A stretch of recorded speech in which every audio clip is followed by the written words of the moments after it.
Hi, my name is Julia. I'm the head of international at Search Labs, and today I'm going to give you some tips and tricks around how to manage your international campaigns effectively.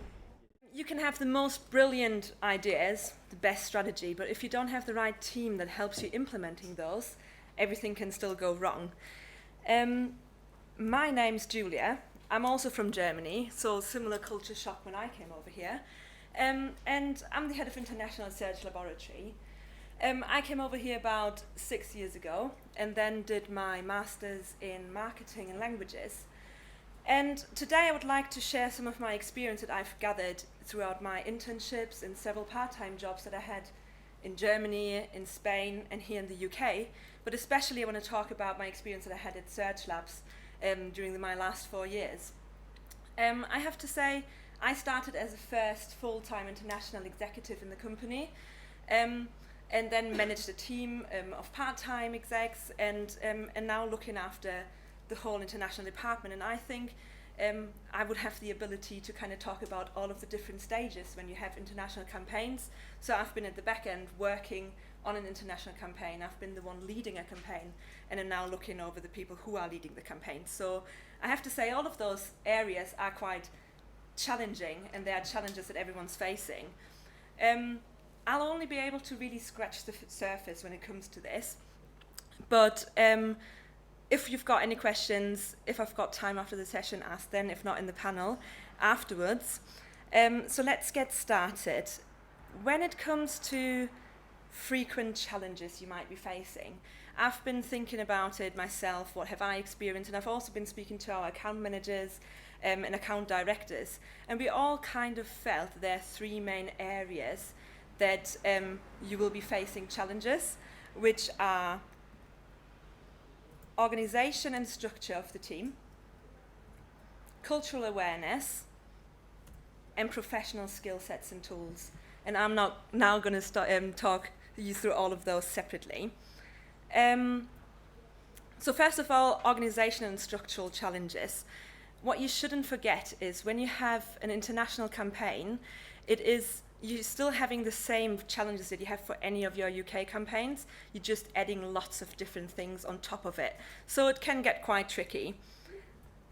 The first thing you're probably going to have to consider when you're planning to have an international campaign is, will you have an in-house team or will you be outsourcing? I guess this question has different factors behind it, how you will decide to do so. Often what we experience is that budget is one of those as well. A lot of our international clients, they always have maybe a little bit of a smaller budget for their international markets, which is understandable. However, try and be strategic about this project. Try and make sure that you use the budget for the right things and don't cut out just by using only a translation agency for your work.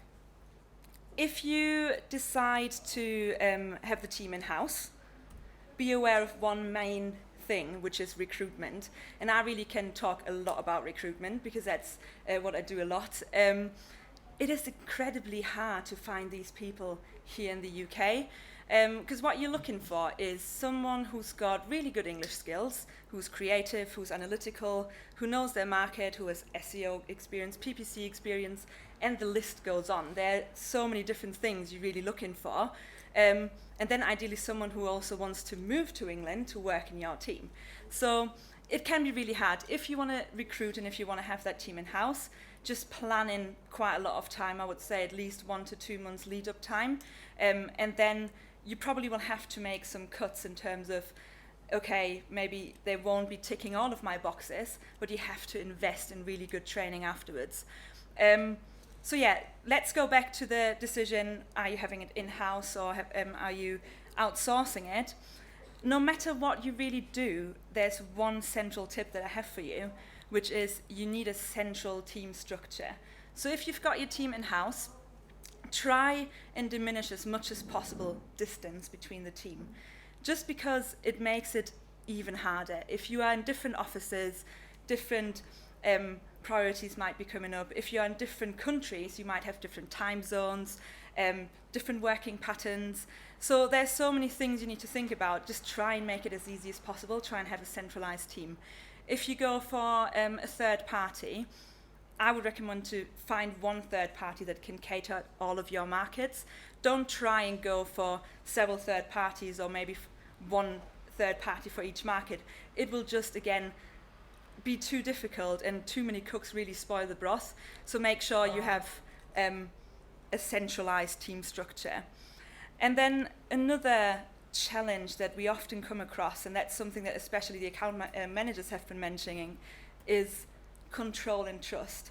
So unless you're extremely lucky and you have this project manager who speaks all of the languages that you need for your market, then this person can do your quality control. He can look over all of the work from the linguists, but it's probably very unlikely that you find this person.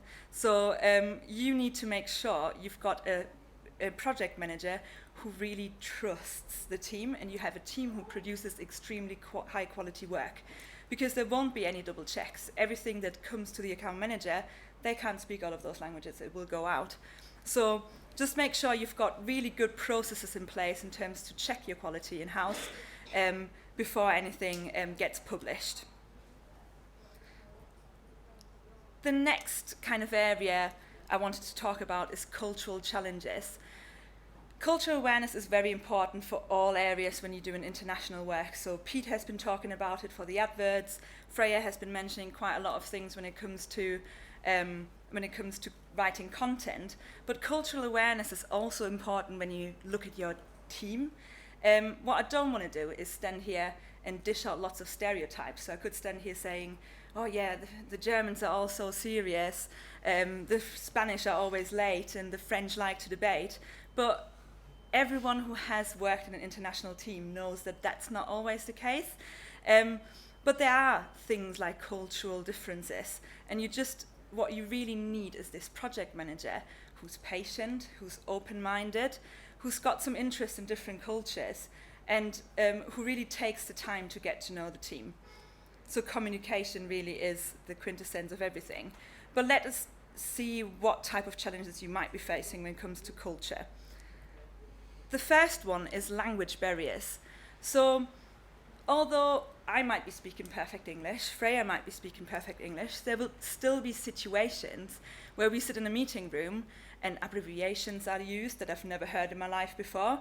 I remember the first time I got an email with something like EOP, which is end of play. I had no idea what that meant, so I had to Google it straight away.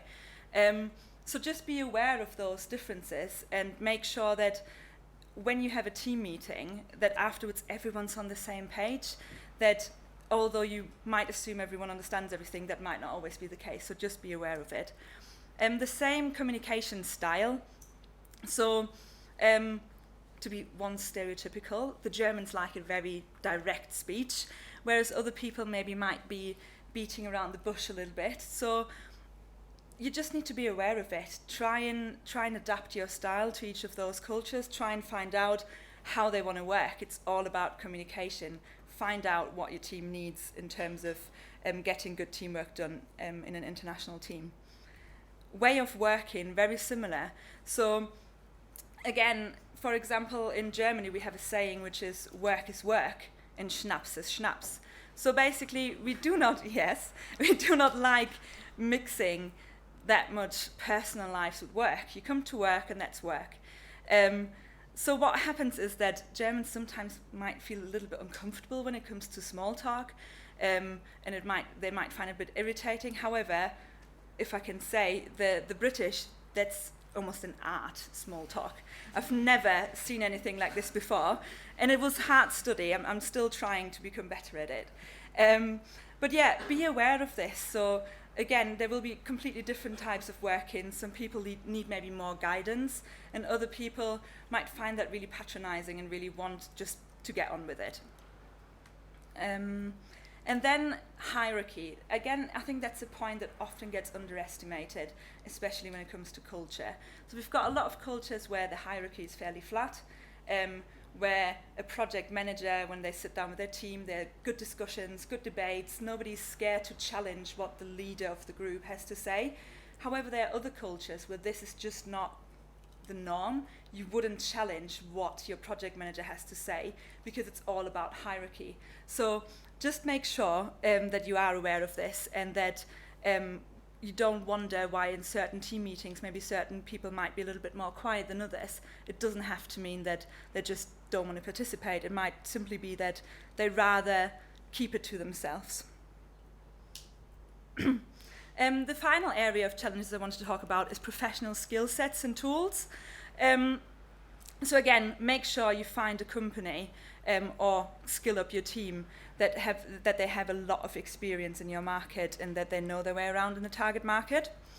So what you need is really someone with experience and expertise, because you're going to enter a market and the first challenge you're going to be facing is SEO, for example, is so different across Europe. So when I think about, for example, Germany or Spain or France, we're quite behind. If you think about what Tim said at the beginning of the day, when he was talking about the UK being the leader when it comes to online retail, we're also quite at the front when it comes to search marketing, and that's not necessarily the case when you're looking at Germany or France or Spain. There still are a lot of black hat link techniques going on, and this is especially important for you to know if you want to go with a local partner for launching in those markets. Make sure that you are on the same page with your agency, because you need to make sure that everyone knows what means best practice for you and what it is what you're looking for, because otherwise you might end up with a quite spammy link profile, which we all don't want. So experience and expertise is important in terms of that, but also keeping up to date with the news. So again, a bit of a challenge if you have got lots of international people living here in the UK. It's hard to stay up to date with what's happening at home. You guys watch the news every morning, you listen to the radio on your way to work, but what does the German do here in the UK?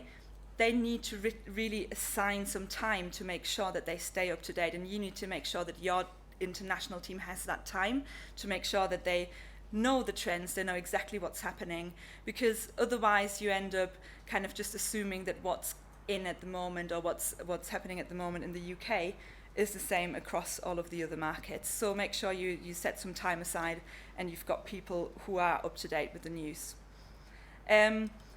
Contacts. So if you need to launch your international campaign, you need to make sure that whoever you work with ideally already has some existing contact relationships.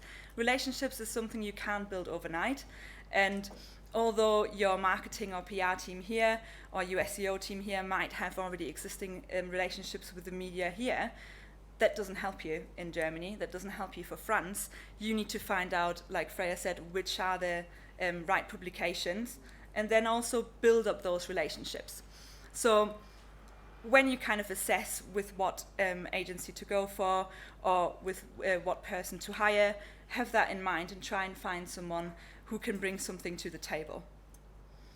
And lastly, tools. So that's something you might maybe already be using for all of your UK campaigns, but what I would really recommend is try and think about a way to really structure your campaigns. So for example, a project management software could be something that could really help you along, because if you've got 6 different campaigns going on at the same time, it can get messy so quickly, and you want to have an overview at all times on what's happening in each of those campaigns.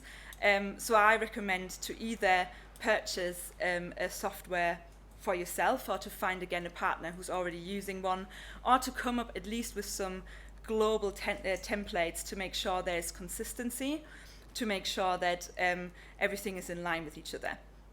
So that's kind of what I had prepared for today. So I've got some key takeaways for all of you. Key takeaway number 1 is really a central project team. Think about all of the time you would be saving with people sharing their ideas, the money you could save because you can shift around budgets from one market to another. You could switch off and on different PR activities if everything is central. Also, the knowledge will be central, so don't forget about that central project team in order to get it all going. Skilled project manager with cultural interest and awareness. Like I said, this is especially about the whole pulling it all together, you need this strong person. Make sure you find the right one to help you with this, so you don't have to worry about it. Regular communication, so regular communication with you and the project team, but also make sure that the team itself is constantly in communication, so that, for example, the Germans can learn from what has happened in the French market, and kind of knowledge is passed on, because we don't want to do any mistakes twice, or we want to kind of make sure that we can replicate successes across the campaigns. Locally experienced experts, so make sure you set some time aside, like I said, or you at least find these people who already have this knowledge, who can bring some contacts to the board. And last but not least, have the right tools, and then hopefully everything will go right with your international campaigns. So, questions at the panel then.